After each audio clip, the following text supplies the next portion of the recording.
Halo Sobat Bola, apa kabar? Semoga semua sehat selalu. Amin, amin, amin. Timnas Indonesia sudah ada pelatih barunya nih dan sudah resmi diumumkan oleh PSSI dan sudah diperkenalkan juga kepada publik, yaitu Patrick Kluivert dan tim. Jangan lupa, ini harus ditekankan dan timnya ini ya katanya ya. Ya, Repom, apa menurut pandangan Repom mengenai pelatih baru kita ini? ya memang setelah lepas dari kontroversi kenapa STY kemudian harus mundur, kita lagi-lagi kedatangan pelatih dari Eropa. Dalam hal ini mungkin karena merasa ada kedekatan primordial, jadi lagi-lagi yang dipilih adalah pelatih asal Belanda. Walaupun dalam sejarahnya sebetulnya Indonesia toh bukan hal yang baru untuk dilatih oleh pelatih-pelatih yang berasal dari luar. Sebagai contoh, kita di tahun 51 bahkan kita pernah dilatih oleh seorang pelatih yang berasal dari Singapura gitu loh.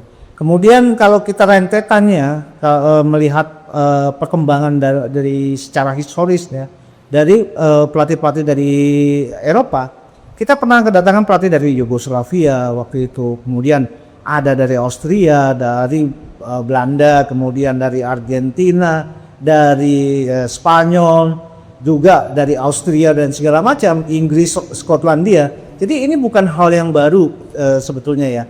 Cuma ini memang menjadi sesuatu yang istimewa. Setelah secara tiba-tiba, ini juga saya juga masih mengundang banyak pertanyaan sebetulnya. Mungkin publik pun juga masih bertanya-tanya mengenai kenapa kontrak STY yang sebetulnya masih berjalan tiba-tiba harus diputus di tengah jalan oleh PSSI dalam hal ini.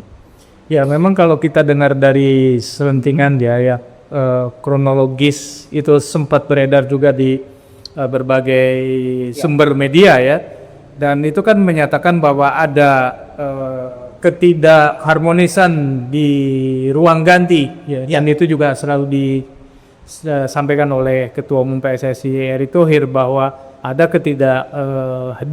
ketidakharmonisan ketika sebelum laga melawan Cina. Dan kalau tidak salah disebutkan bahwa ada 3 pemain naturalisasi yang mengajak Sintayong untuk berdiskusi mengenai bagaimana menghadapi China, dan mungkin itu dianggap oleh Sintayong sebagai sesuatu yang kurang ajar gitu ya, sehingga kemudian ketiga pemain ini hampir saja tidak dimainkan di laga melawan China. Cuman memang sudah kelihatan di situ salah satunya memang dimainkan, tetapi itu sudah terlambat ya, akhirnya tidak bisa mencari poin di laga lawan China. Dan ini kalau misalnya diteruskan bisa jadi ketiga pemain ini kemudian masuk blacklist bagaimana halnya Elkan Bagot dan teman-temannya yang lain yang tidak dipanggil lagi oleh Sintayong. Dan kalau misalnya 3 pemain naturalisasi ini tidak dimainkan oleh Sintayong, maka yang rugi adalah PSSI. PSSI pikir, loh udah susah-susah dinaturalisasi malah tidak dipanggil, kan ini yang jadi masalah. Dan karena itu kemungkinan adalah PSSI harus memilih salah satu, apakah mempertahankan pelatih atau mempertahankan pemain. Dan akhirnya yang diambil adalah mempertahankan pemain. Dan oleh karena itu pelatih harus diganti ya. Jadi bagaimana kalau menurut Bung sendiri, kan kalau ini ada kedisharmonisan tidak harmonisan di ruang ganti ini bisa berakibat fatal terhadap timnas. Betul sekali ya, bahwa dalam sebuah tim tentu yang dituju adalah keharmonisan antar semua elemen yang ada di timnas, baik itu dengan para staf pelatih, pemain maupun manajerial dalam hal ini. Nah, kalau misalkan memang dalam hal ini kemungkinan yang terjadi adalah bagaimana ada gesekan-gesekan antara beberapa pemain diaspora kita dengan pelatih Sintayong, itu bisa jadi karena ada perbedaan budaya ya, kultur yang berbeda antara kultur budaya sepak bolanya Eropa dengan kultur yang dibawa oleh STY di Korea, katakanlah seperti itu. Karena kalau kita melihat bahwa ada upaya-upaya dari pemain-pemain diaspora kita untuk melakukan sebuah wacana diskusi, sementara STY menganggap bahwa ini adalah sebuah tindakan-tindakan yang dianggap melanggar etika kepelatihan. Ini sepertinya ada gap kultural yang terjadi antara budaya sepak bola di Eropa dengan budaya sepak bola di Timur, khususnya di Korea. Makanya hal ini terjadi. Nah, kalau misalkan disharmoni ini terjadi menjelang pertandingan, itu memang sangat fatal ya. Itu bisa terlihat bagaimana China yang sebetulnya persiapannya pun juga tidak maksimal, justru bisa meraih angka penuh di saat mereka dalam kondisi yang sebetulnya agak compang-camping menghadapi pertandingan melawan Indonesia. Ini kan sebagai gambaran bahwa disharmoni itu menjadi sesuatu yang kontraproduktif dalam hal ini.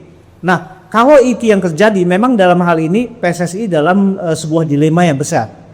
Nah, apakah dia harus mempertahankan pemain atau mempertahankan pelatih? Nah, tentu bertuju pada persoalan-persoalan seperti ini, PSSI mempertimbangkan bahwa akan lebih katakanlah lebih baik dalam hal ini dalam tanda kutip ya, apabila dia tetap mempertahankan pemain-pemain yang berasal dari diaspora yang juga tentu prosesnya juga tidak mudah untuk mereka dapatkan. Sementara kalau pelatih ya dalam hal ini memang kita tahu bahwa STY juga punya legacy yang sangat bagus buat timnas kita. Tapi kalau antara pelatih dengan para pemain ini sudah terjadi gesekan, agak sulit memang. Akhirnya yang dia ambil adalah untuk memutus kontrak dengan STY dan memasukkan pelatih yang mungkin saja punya sinergi yang lebih baik dan punya budaya sepak bola yang mungkin sama dengan pemain-pemain diaspora. Dan ingat bahwa timnas kita itu kan sebagian besar adalah pemain-pemain diaspora. Mengingat bahwa PSSI dalam hal ini merujuk pada bagaimana peluang untuk Indonesia bisa tampil di Piala Dunia, dan ini adalah kesempatan yang paling bagus dalam konteks saat ini ya bro.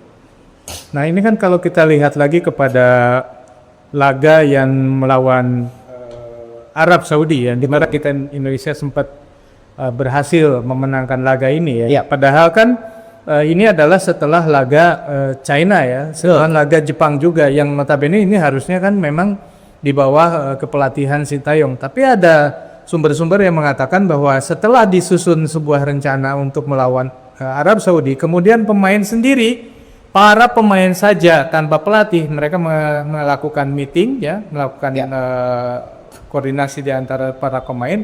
Dan konon pada saat itu telah dilakukan beberapa modifikasi terhadap permainan yang akan melawan Arab Saudi, dan ini tanpa sepengetahuan pelatih.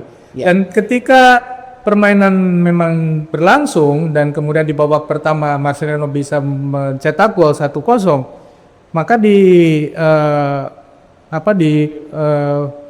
istirahatnya itu kemudian sempat ada teguran dari Sintayong kepada Marcelino yang mengatakan, lu kalau main kayak gitu terus nanti akan diganti loh katanya. Tapi kan Marcelino, wah enggak, satu gol lagi katanya gitu kan. Nah ini artinya memang sudah ada ketidakharmonisan ini antara pemain dengan pelatih di situ. Walaupun akhirnya Indonesia bisa memenangkan laga. Ya bro, ini cerita ini bisa bener atau bisa enggak sih sebenarnya? Ya, kalau mengenai masalah pemain-pemain yang melakukan pertemuan internal di antar pemain tanpa melibatkan staf kepelatihan, memang itu sudah menjadi rahasia umum ya, bahwa itu memang terjadi gitu loh. Mengenai apa isi dari pertemuan antar pemain itu yang memang masih belum terkonfirmasi dengan baik. Tapi kalau misalkan itu dilakukan dalam rangka mereka ingin katakanlah berimprovisasi untuk menampilkan sebuah strategi yang di luar pengetahuan Sintayong, itu mungkin saja bisa terjadi. Kita pernah ingat ya bahwa di tahun-tahun 70-an ketika kemudian ada revolusi perubahan sepak bola, total football, itu bahkan masih ada semacam katakanlah selentingan ya, bahwa penemu dari sepak bola total football itu bukan Rinus Michels sebetulnya. Karena Rinus Michels berbeda sebetulnya penerapan taktiknya dengan apa yang diaplikasikan oleh para pemain Johan Cruyff, Johan Nisken dan segala macam ketika mereka berada di lapangan. Itu adalah hasil dari mereka rembukannya sendiri sebetulnya. Jadi ketika itu Johan Cruyff itu membawa teman-temannya, mereka juga melakukan sendiri, meeting sendiri. Bahwa kalau kita melakukan seperti ini terus, kita tidak akan bisa berbuat apa-apa di kancah Eropa katakanlah. Akhirnya itu yang dilakukan sebetulnya total football adalah hasil racikan dari improvisasi pemain-pemain di lapangan pada saat itu. Apakah itu juga yang terjadi di tubuh timnas kita? Ya, kita tidak tahu dengan pasti ya. Tapi bahwa itu sejarah itu pernah terjadi, iya betul, itu pernah terjadi. Tapi apakah ini hasilnya seperti apa yang distrategikan oleh STY atau ini adalah buah dari hasil pertemuan antar pemain? Itu yang belum terkoordinasi dengan baik. Tapi kalau itu terjadi menarik juga ya, ini apa yang terjadi di Belanda tempo hari terjadi juga di Indonesia oleh para pemain-pemain yang memang keturunan Belanda juga. Jadi sepertinya memang darah Belanda memang kan kita akui ya. DNA orang-orang Belanda ini punya DNA yang seorang petualang ya. Artinya mereka punya ini ya sifat-sifat untuk melakukan sesuatu yang berbeda. Tapi apakah itu juga yang dilakukan oleh pemain-pemain ini ketika melawan Arab Saudi? Ya itu bisa iya juga bisa tidak gitu.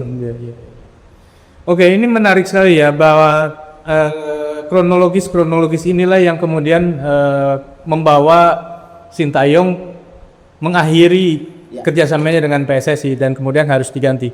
Dan Pak Erick Thohir sendiri sempat menyampaikan bahwa kenapa harus pemain dari Belanda, karena memang pelatih dari Belanda karena memang mereka punya budaya yang sama ya gitu. Betul. Nah, apakah ini akan berhasil nih, mengingat tim pelatih yang baru pun sudah semangat sekali bahwa nanti melawan Australia dan Bahrain harus mendapatkan 4 poin. Gimana nih bro? Betul.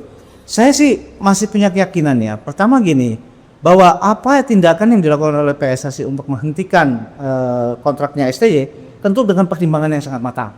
Itu satu ya. Bahwa kalau kemudian pemain-pemain diaspora kita tidak boleh menafikan ya bahwa mereka adalah produk sepak bolanya Belanda. Itu tidak bisa kita tolak lah katakanlah semacam itu. Nah, kalau mereka dilatih oleh susunan kepelatihan yang memang mengerti budaya sepak bola Belanda atau katakanlah sepak bola Eropa lah, katakanlah seperti itu. Artinya ini kan sinergi, ini sudah dapat nih dari hal yang demikian ya. Artinya sinergi yang dasarnya adalah latar belakang gitu loh. Tinggal memang pada saat penerapannya. Saya pikir bahwa tindakan dari PSSI untuk mengambil pelatih dari Belanda itu tentu dengan pertimbangan yang sangat matang ngomongin. Bung, ini kan pelatih kita berganti nih ya. Kemudian kita tahulah di zamannya Sintayong kan sangat tertib sekali dan sangat ketat sekali disiplinnya juga. Dan karena itu ada beberapa pemain yang kemudian tidak dipanggil lagi oleh Sintayong seperti misalnya ya kan Bagot, kemudian Amai Rumaki gitu. Apakah pemain-pemain ini punya peluang untuk dipanggil lagi oleh pelatih yang baru bro? Peluang itu saya pikir masih ada. Walaupun sebetulnya kayak contoh pemain seperti Ervan Bagot yang sebetulnya dia juga pemain muda yang punya potensi, bukan tidak mungkin mereka juga akan mendapat panggilan berikutnya gitu loh. Nah, apalagi kalau kita lihat bahwa timnas kita kan bukan hanya timnas senior ya, walaupun memang belakangan ini tim senior inilah yang menjadi titik fokus. Kita masih punya timnas under 23, kemudian under 20 dan under 17 gitu loh. Nah, kalau misalkan staf kepelatihan ini kemudian juga dibawa dari staf kepelatihannya yang berasal dari Belanda, tentu melihat pada kebutuhan. Kalau misalkan Erkan yang masih berusia muda dirasa perlu atau dirasa memang mencukupi modal untuk bisa tampil di timnas senior, bukan tidak mungkin bisa dipanggil kembali gitu loh. Jadi dengan perubahan kepelatihan tentu ada juga perubahan pola-pola yang akan diterapkan oleh staf kepelatihan nanti.